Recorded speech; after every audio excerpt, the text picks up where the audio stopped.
Drought. It brings up images of brown lawns, dusty cornfields, and tumbleweeds along the side of the road. But droughts come in all shapes and sizes. Drought has a definition. It's a moisture deficit bad enough to cause societal, environmental, or economic impacts. But a drought in Palm Springs, California looks different than a drought in Palm Springs, Florida.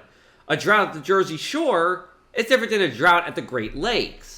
There's no official formula for drought, but it's a calculation that has to do with the amount of precipitation that's fallen, the strength of the stream flows on our waterways, soil moisture, reservoir levels, and more.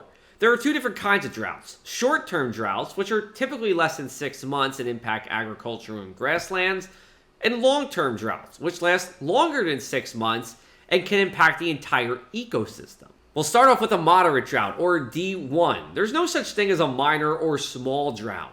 But during moderate drought, crop growth gets stunted or planting is at least delayed. Wildfire danger is elevated as the grasses and the lawns brown early. Fish can even get stressed as well. Moderate drought on average occurs every 2 to 5 years.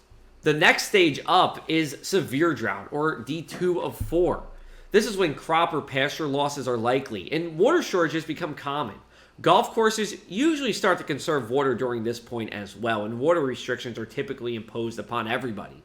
Fish start to die and wildlife will move to farms for their food as well. This typically occurs once every 5 to 10 years. If water becomes harder and harder to come by, we get to an extreme drought, or D3 of 4. This is fairly rare, occurring once every 10 to 20 years. In some places, like in New Jersey, there has never been anything more than an extreme drought in the history of the United States Drought Monitor. During this time, major crop and pasture losses are seen.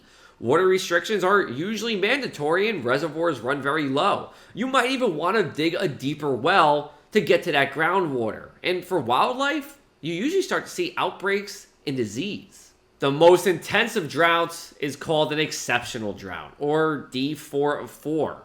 Widespread crop and pasture losses occur. Forests turn into tinderboxes in some states. Policy change is usually needed to conserve water on a widespread basis. This is rare and doesn't even occur in some states. Now there's also one more stage to talk about. This is called abnormally dry conditions, or D0 of 4. D0, or abnormally dry conditions, could occur once a year or even a few times a year. Going into drought, it means short-term dryness. Coming out of drought, there are still some lingering water deficits. You can track drought status in your neighborhood by going to droughtmonitor.unl.edu, or check out your favorite Lee Enterprises website for the latest information on drought in your region. For Lee Enterprises, I'm meteorologist Joe Martucci.